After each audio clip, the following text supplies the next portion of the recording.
Most people have a lot of questions about money, but how often do we actually ask them? When it comes to money, it is very stressful. It is very taboo to have conversations.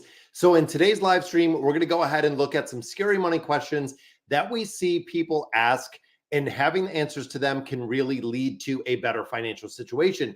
Now, most people avoid these questions, they tend to ignore the subjects. When it comes to conversations and money, especially in the United States, it's kind of taboo to talk about the conversations and have conversations even with our family and friends, our kids, our spouses. The money conversations do not come naturally. So let's start this off with our first one. How bad is it if I don't pay off my credit cards every month? Now, this one, of course, can have a multitude of factors, not only the accumulation of debt, which we see right now at $1.13 trillion in debt, but overall, if you're not paying off those credit cards, you're carrying balances over month to month, which means that you're going to be charged interest on those balances.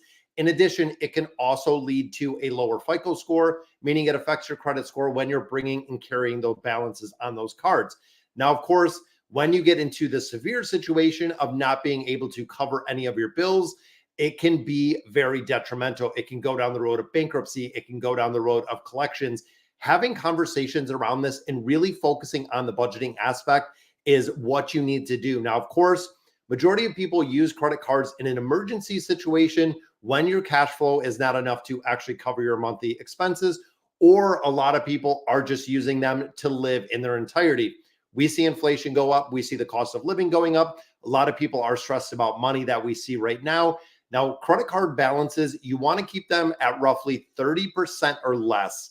That is really the key point or the turning point, where when you start getting over that 30%, then the bill or the credit card utilization limit gets a little bit higher, and it will be more expensive and a lot more difficult to actually pay that down.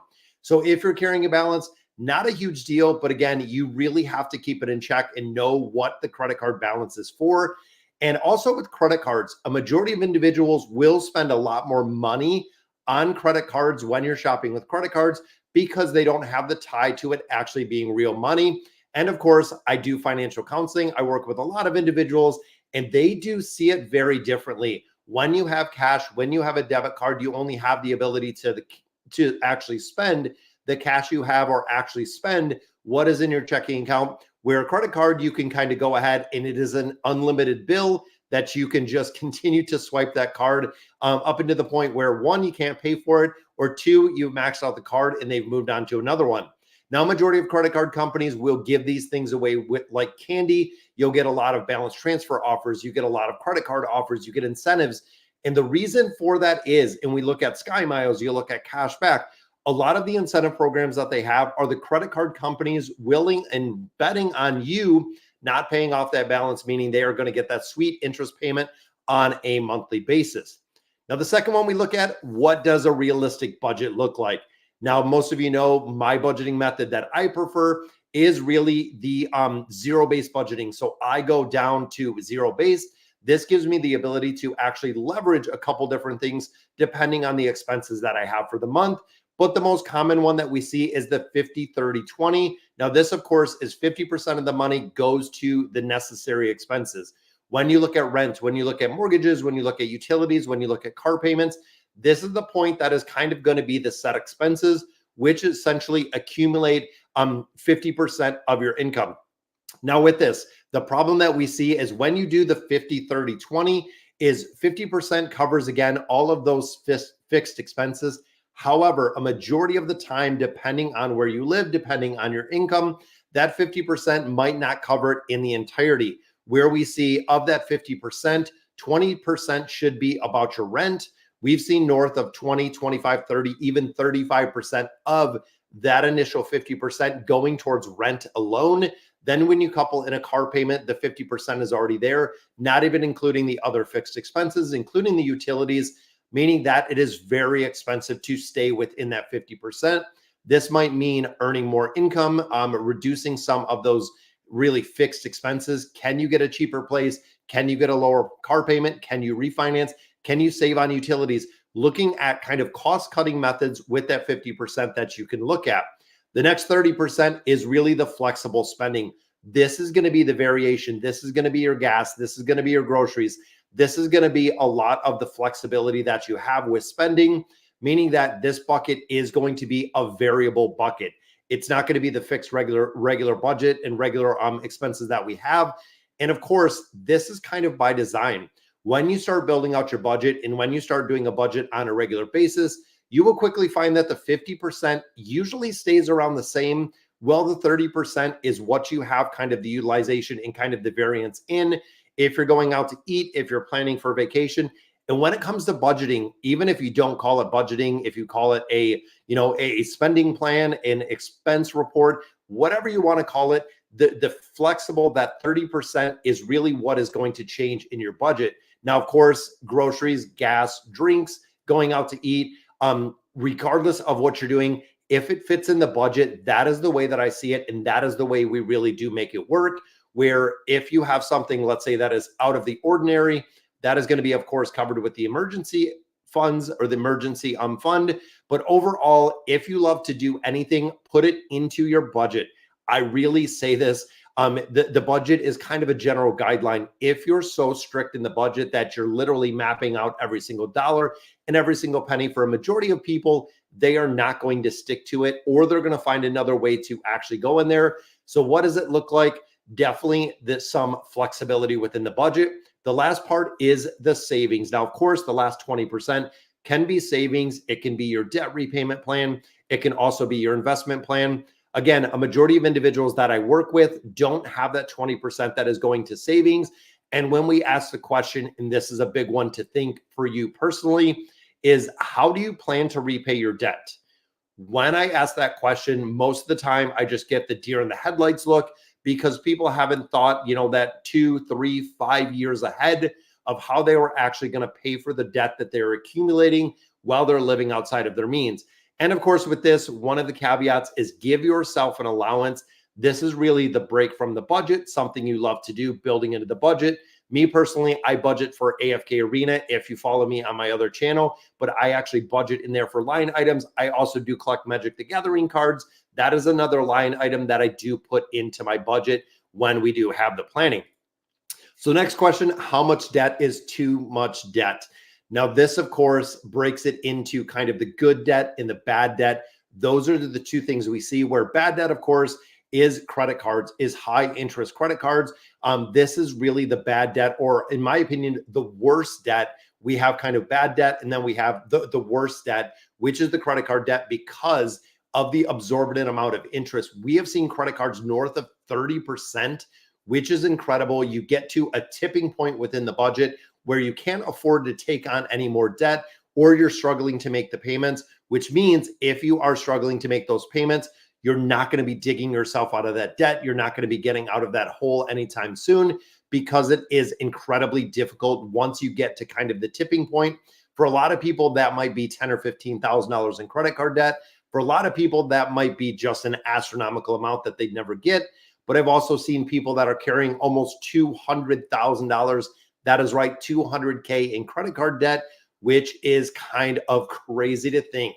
Now, of course, like we talked about with the utilization, 30% is what we're looking for of utilization. And then when it goes to debt in general, so the big picture, car loans, real estate, personal loans, you want to have around 20% of debt, meaning that a majority of your income is going into different utilization or different buckets. But again, looking at that 50, 30, 20, you want to make sure that you're keeping kind of everything together and making sure that really the cardinal rule when it comes to budgeting, very easy to remember, the amount you make minus the amount you spend gives you the amount that you have to do things with. That is going to be where you have the ability to have some flexibility, repay some things. When it comes to having too much debt at the end of the month, you're in the red and you're actually supplementing income with, it could be credit cards, it could be, lending, it could be loans. There's a lot of different ways to do it. But overall, once you start getting into that, really the debt snowball of accumulation of debt,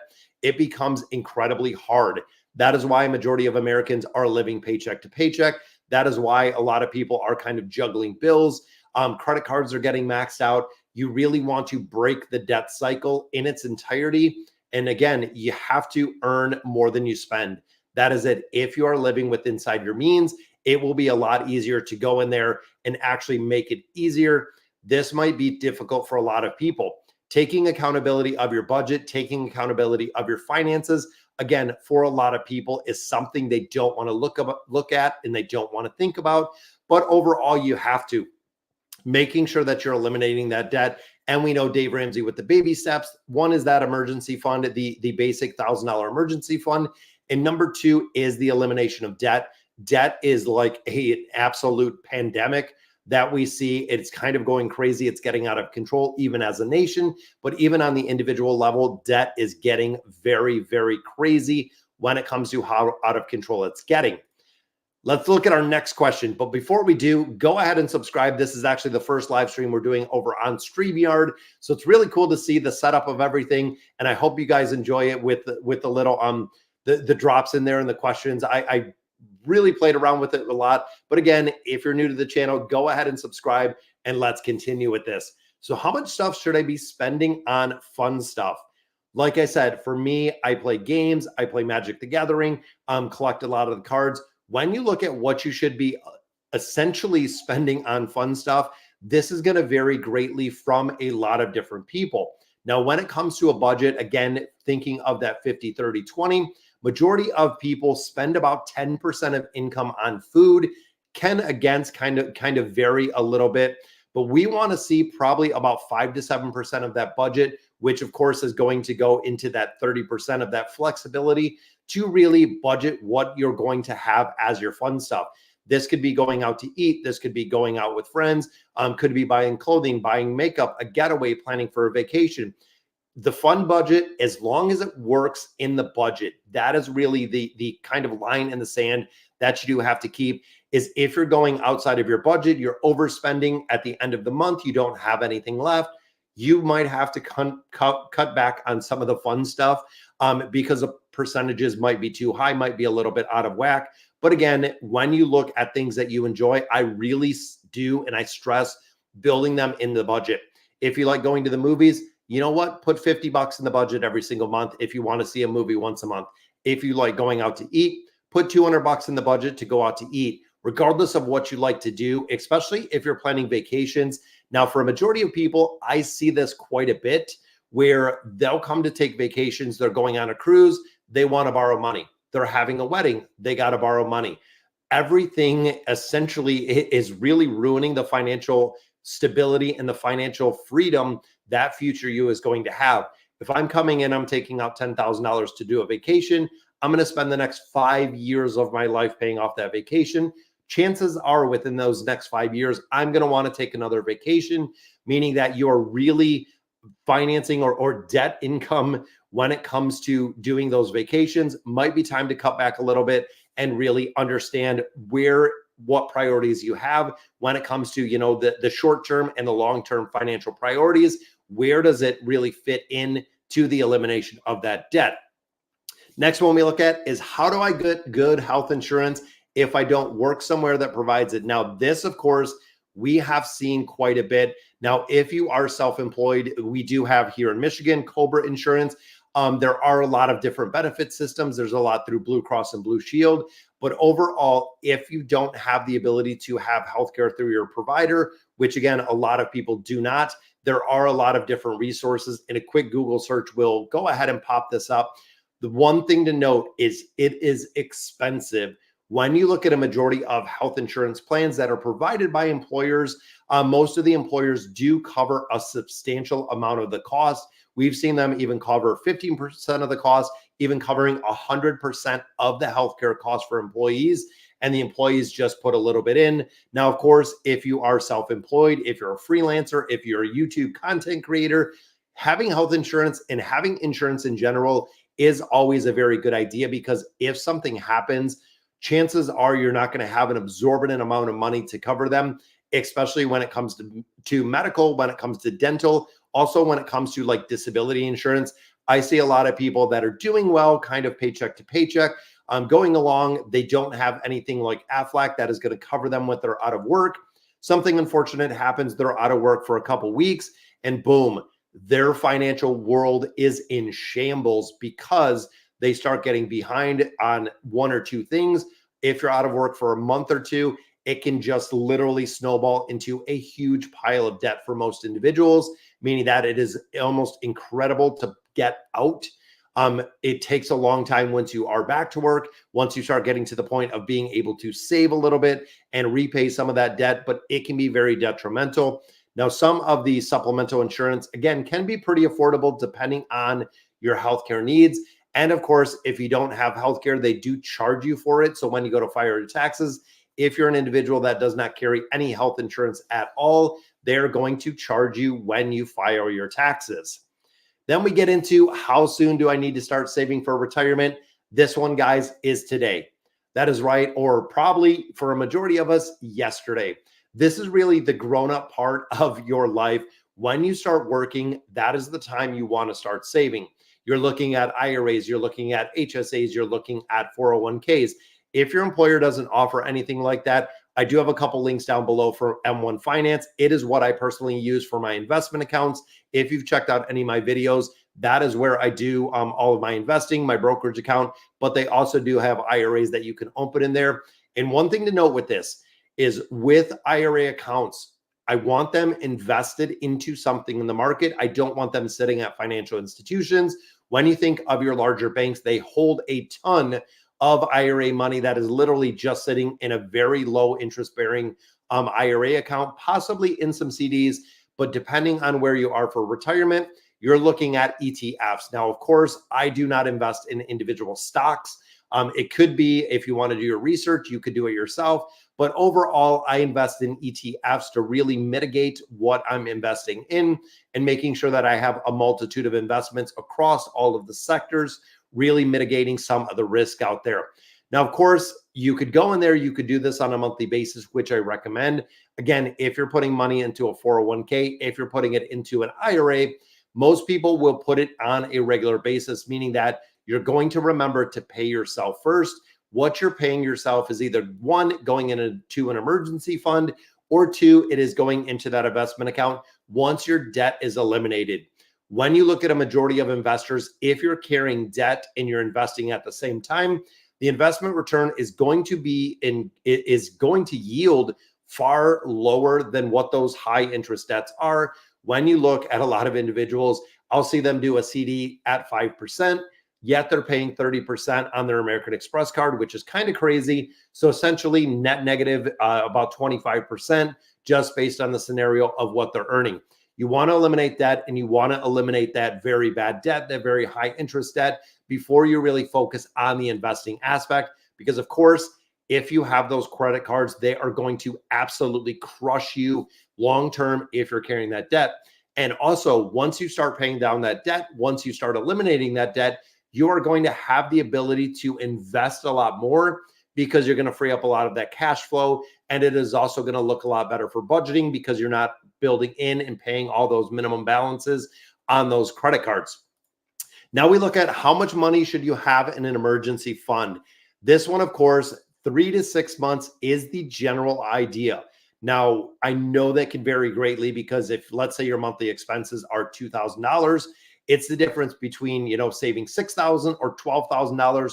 For most of us, it really depends. Now, the ideal of this, and the reason we kind of give the 3 to 6 months, is it is time again to kind of take a look at where you are financially and what kind of position you have. What is your job stability? Are you single income? Are you dual income? This can have a really big impact on the emergency fund and exactly how much you're saving in there. Now, in addition, for a lot of people, if you're getting on that debt-free journey, which we have right back here, getting into and on that debt-free journey means that once we get to the point of being completely debt-free, we might have and keep 6 months of that emergency fund.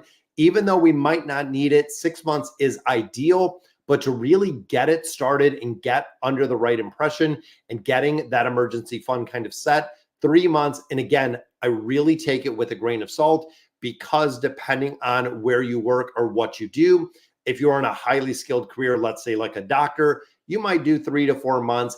If you're a sales position or a seasonal position, you definitely want to look at 6 months of that emergency fund because any place that your income can really fluctuate, you want to make sure that you have a pretty good cushion in there if by chance something does happen kind of detrimental, you want to make sure that you can cover it, and you can cover that for an extended amount of time. Now, how can I save enough to take a big trip? Now, again, like we said a little bit earlier, is if you're looking to take a big trip, let's say you want to do a cruise every year, you want to go to, Mexico, Cancun, you want to go to Italy, whatever it is, this is really setting up a separate savings account. And again, this is going to be coming out of the fun money. So when we do, again, the 50, 30, 20, that 30% that contains our 5 to 7% of fun money, the fund money is going to move to another account. This is going to allow you to pay yourself first. This is also going to allow you to move the money and set it aside that you want to really save. Now, again, when you're looking at, you have to think, what is your time frame? Are you going in the next 6 months, 12 months? When are you looking to take a big trip? And when we talk about a big trip, what exactly does that mean? Are we thinking $15,000 to go to Europe? Are we talking, $5,000 to go to Mexico? Are you talking about taking a big trip and going somewhere that's a little bit more local, maybe not quite big price tag, but you can plan it out? Like I said before, when it comes to budgeting, when it comes to the 50, 30, 20, when it even comes to zero-based budgeting, whatever you want to do, put it into the budget and build it out. If I know every single year I want to take a $5,000 trip, you can break it down mathematically to how much I have to save per paycheck to hit that goal of $5,000. And again, making sure that your budget can allocate and you can afford what is in there when it comes to the budgeting. Now, of course, you can try a couple different things. We have a 30-day challenge that is out there. I'm cutting back on pretty much all non-essential things. We've even seen challenges where you only pick one day every single week. That is going to be your spending day. Outside of that, you do not spend anything at all. And of course, on that one day, you're going to do your grocery shopping. You're going to do all your shopping. You're going to do your gas. You're going to do your food. You're going to do everything in that one day. And you'll quickly realize that there's a lot of places where you can cut money. Even when you look at subscription services for, TV, when you look at cable, internet, phone, when you look at, possibly refinancing a car, paying it down, paying it off, looking at a house, there's a ton of places where you can save money. You just really have to take that initiative to go in there and save money and cut corners where you need to, which when we look at cutting corners, skipping lattes, packing lunches, still not enough. What do you do? So when you get to the point, it might be who of you within a budget that it could be getting more income. That, of course, is fundamentally a way to change and adjust your budget in its entirety. If you get a second job, even if it's part-time, if you're picking up extra hours, you have to know exactly how much you're spending, how much is coming out when it comes to your expenses. If you're still coming in negative, it might be getting a side hustle. It might be DoorDash. It might be working at Kroger. Even if it is something that is relatively short term, to get you over and back into kind of your routine of not overspending. Now, for a lot of people, like I said, there could be a part where it's incredibly difficult, or you're not going to be able to actually outpace what you've kind of gotten in debt. When the minimum payment started going up, when the interest rate started going up, we've seen a lot of people, unfortunately, at that point that couldn't afford to cover their monthly bills. And of course, kind of like dominoes, one thing stops, they stop paying this the credit score goes down. Now they missed a payment here. We have a late payment there. Now they're starting to fall behind. Then, of course, we've seen delinquency rates go up. We've seen bankruptcy rates go up, all because people are not budgeting properly. When it comes to budgeting, there might be, again, a very hard look and a very accountability piece when it comes to, hey, am I living outside of my means, and how long can I really sustain this? Because for a majority of people, you can't sustain it for an incredible amount of time.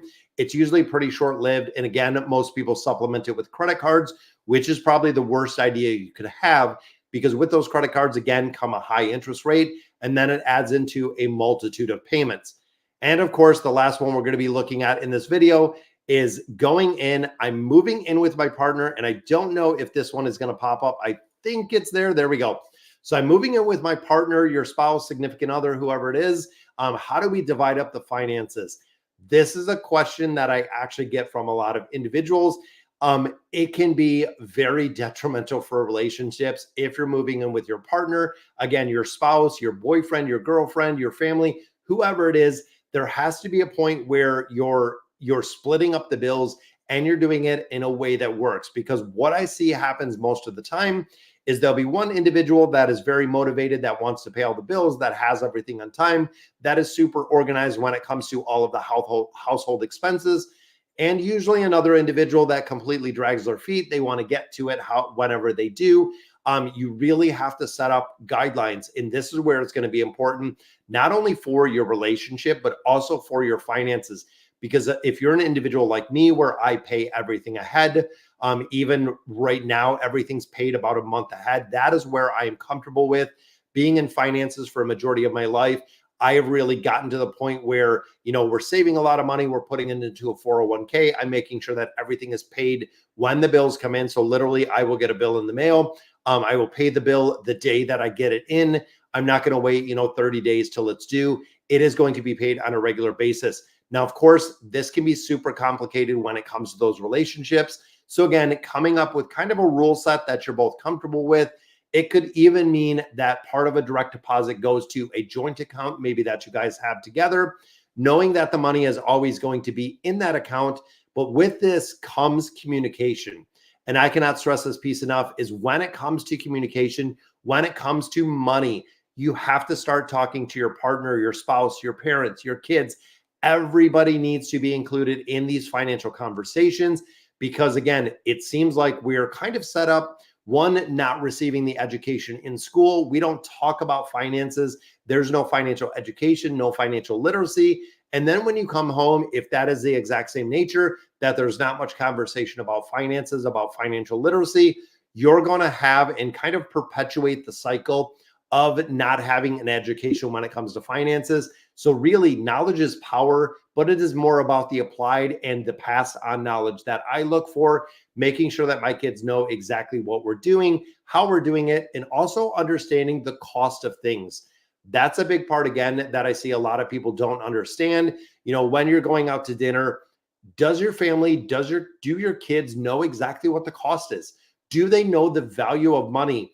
Now, I know a lot of people that bring up and have allowance. When I was little, I had an allowance. If I did my chores, I got an allowance, which I thought a really cool way, before we conclude the video, was to go in there and actually give them kind of not so much an allowance, but give them a certain amount depending on the job that they do. So when you think of, you have a job like taking out the trash, did they take it out every day? Was it successful? Did they take it at the week? Was everything cleaned up? Was it done properly? Okay, here you go, you get $5. If it was only a subpar job, you might only give them $3, which again could be kind of interesting to see exactly how that works. So it's more of an incentive to do a better job. Now, of course, a lot of psychologists, a lot of child development have said this is the way to really do it. So that's kind of a bonus one that I wanted to talk about. When it comes to scary money questions, we do see a lot of them, but have the courage, guys. Take one step forward.